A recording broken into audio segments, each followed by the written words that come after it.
back to the Calyx Gardens, where we demonstrate a wide range of gardening practices in a safe, sustainable, and productive manner.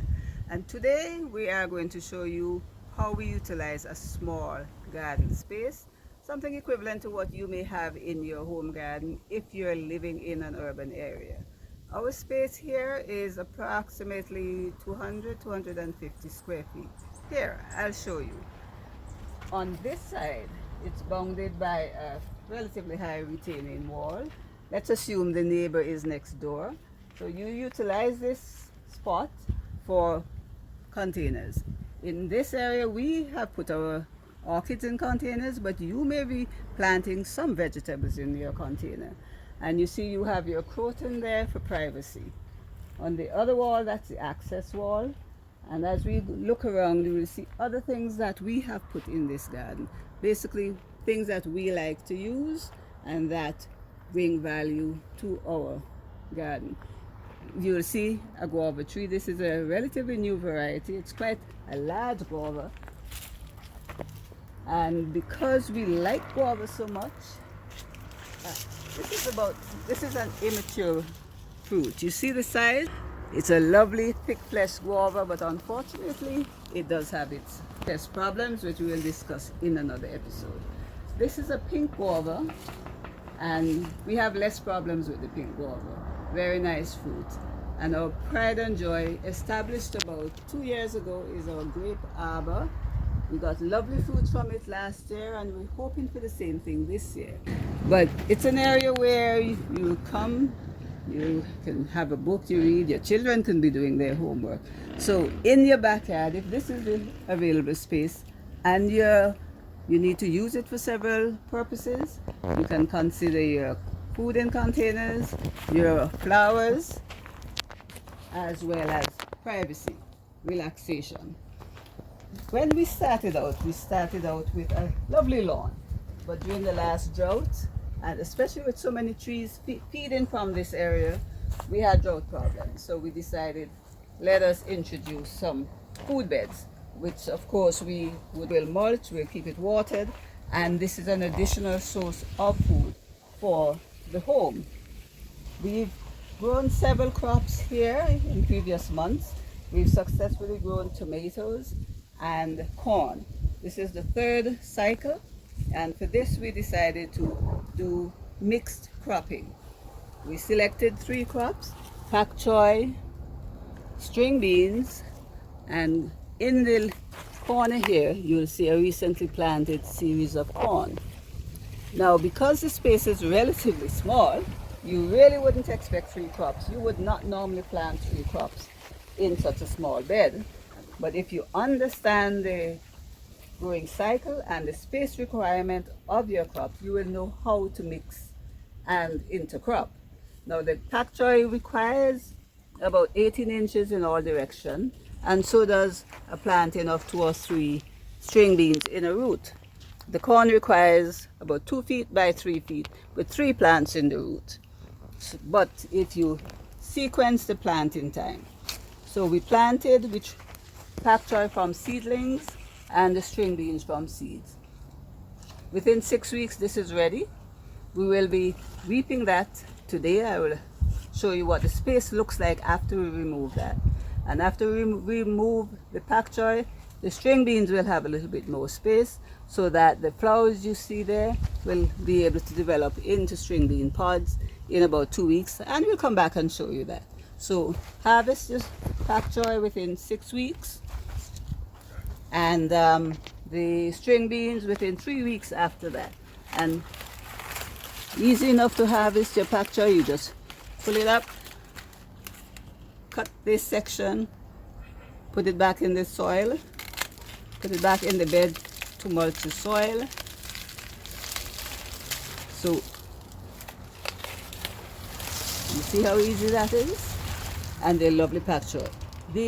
Each of these would cost quite a bit of money in the market. I would think this is at least a half-pound head of pak choy. Just look at this. Isn't this a lovely bunch of 3 pak choy? Wouldn't your neighbors love one? And it's so easy. Within 6 weeks, you have your first crop.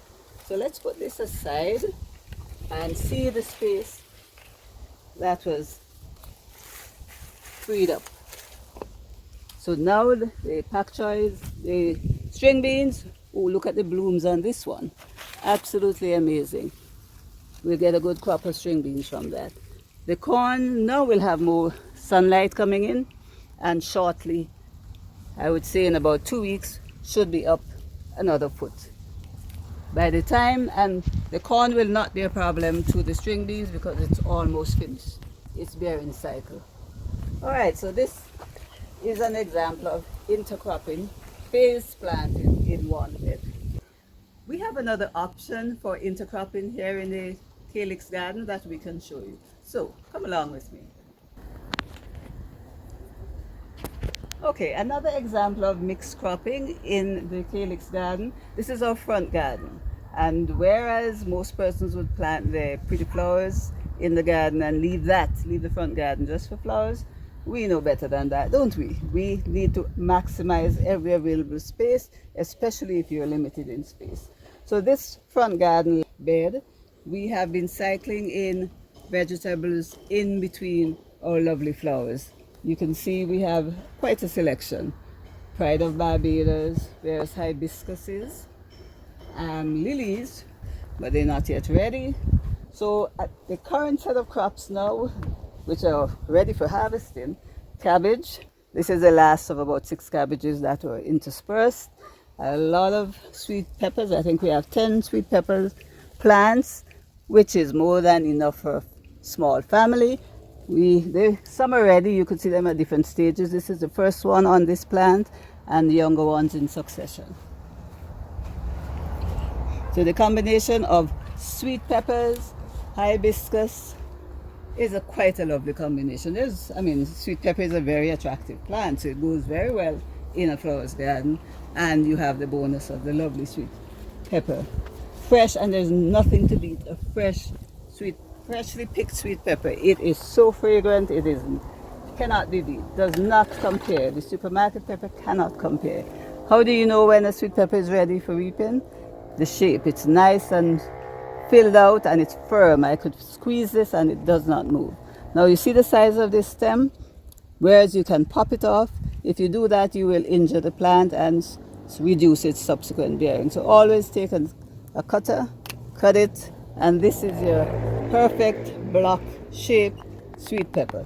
And what does the inside of a mature sweet pepper look like? Let me show you. Look at that. And if you could only smell it. So this thick cell, thick walls, lots of healthy seeds, and in all 10 plants here we will have enough sweet peppers to last quite a while. And what we've done recently, we have been freezing freshly picked. We've cut them, pick them, slice them, remove the seed, freeze them, and they come for cooking. They're just as fresh.